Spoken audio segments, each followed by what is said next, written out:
नमस्कार, जनभावना टाइम्स में आपका स्वागत है। आपके साथ मैं हूं अंकिता। केंद्रीय गृह और सहकारिता मंत्री अमित शाह ने मंगलवार को दिल्ली में नवनिर्मित राष्ट्रीय जनजातीय अनुसंधान संस्थान का उद्घाटन किया। NTRI आदिवासी विरासत और संस्कृति के संवर्धन और संरक्षण के लिए प्रमुख राष्ट्रीय संस्थान होगा और शैक्षणिक, कार्यकारी और विधायी क्षेत्रों में आदिवासी अनुसंधान मुद्दों और मामलों का प्रमुख केंद्र होगा। इस मौके पर गृह मंत्री अमित शाह ने कहा कि ये भवन आदिवासी मामलों में संस्थागत विकास में बड़ा योगदान देगा। मोदी जी के नेतृत्व में सरकार ने 8 वर्ष में आदिवासी और आदिवासी क्षेत्र के विकास में पूरा जोर दिया। प्रधानमंत्री का स्पष्ट मानना है कि बिना आदिवासी समाज को मुख्यधारा में लाए देश का विकास नहीं हो सकता। अटल बिहारी वाजपेयी के कार्यकाल में अलग मंत्रालय बना, फिर बीच में रुकावट आई, लेकिन अब फिर से विकास पर पूरा जोर शिक्षा, स्वास्थ्य और रोजगार और बराबरी पर लाने पर जोर है। शाह ने कहा कि भाषा, संस्कृति, शिल्प, जल, जंगल, जमीन, स्वास्थ्य, त्योहार, नृत्य समेत अन्य मुद्दों पर अनुसंधान के लिए ये संस्थान अहम योगदान देगा।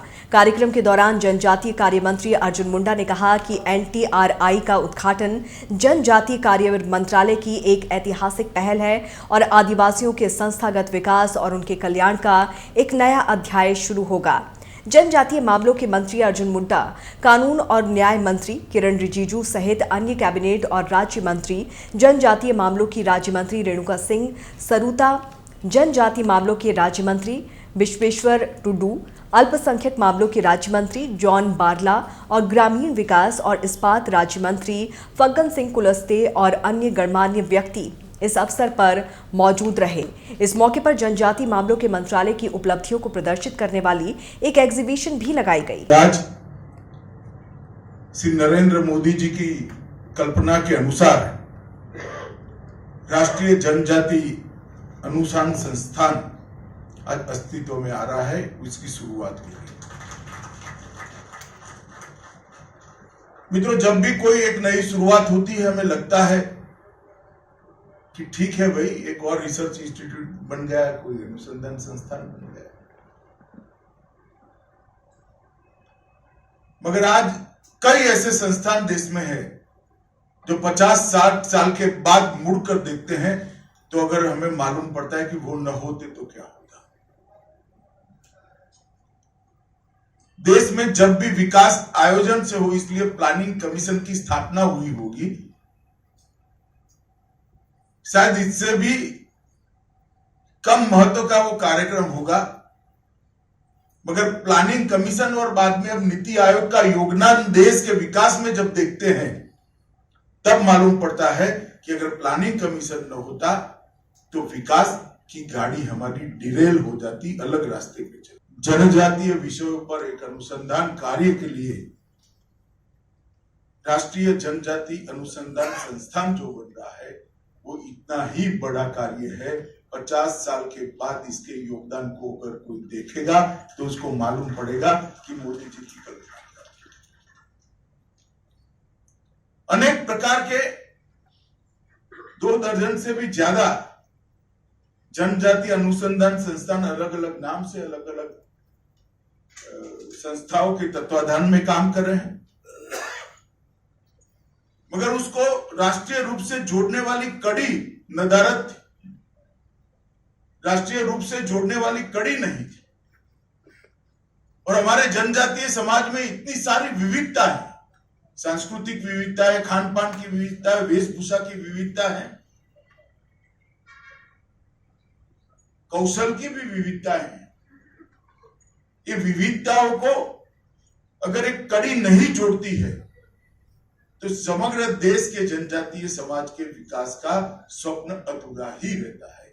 मुझे लगता है मोदी जी ने जो कल्पना करी है और राष्ट्रीय जनजातीय अनुसंधान संस्थान आज बन रहा है, वो एक कड़ी बनने वाला है और हमारी कल्पना का जनजातीय विकास को साकार करने में बहुत बड़ी भूमिका निभाने वाला है। इसलिए मैं आज जनजातीय मंत्रालय और नीति आयोग दोनों को बहुत मन से साधुवाद देना चाहता हूं कि आपने जो कार्य करा है, इसके दूरगामी परिणाम आने वाले हैं।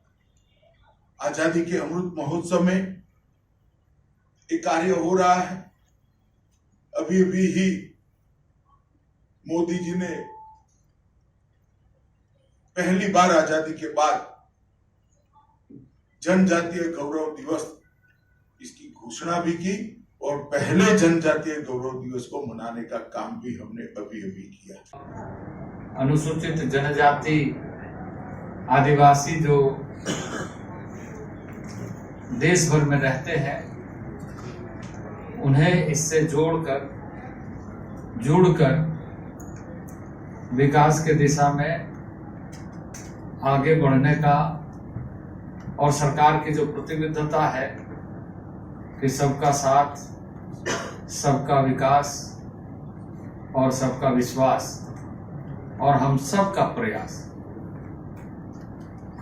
इस मूल मंत्र के साथ हम उन सभी क्षेत्रों में उनके समस्याओं का समाधान के लिए सही तरीके से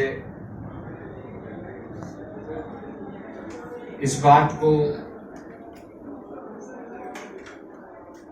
सबके सामने कि इस समस्या का समाधान का रास्ता क्या हो सकता है, वह अध्ययन के माध्यम से, शोध के माध्यम से, विभिन्न ऐसे एक्सपर्ट्स के जो सामाजिक स्तर पर गांव में काम करते हैं, संस्थानों में काम करते हैं, शैक्षणिक संस्थानों में काम करते हैं, वैसे लोगों के सुझावों को ध्यान में रखते हुए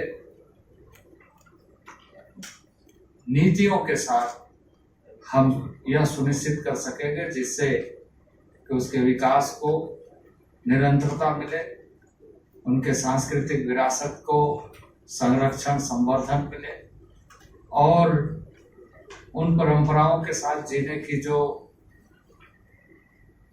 एक नैसर्गिक व्यवस्था है उसको और सुदृढ़ किया जा सके।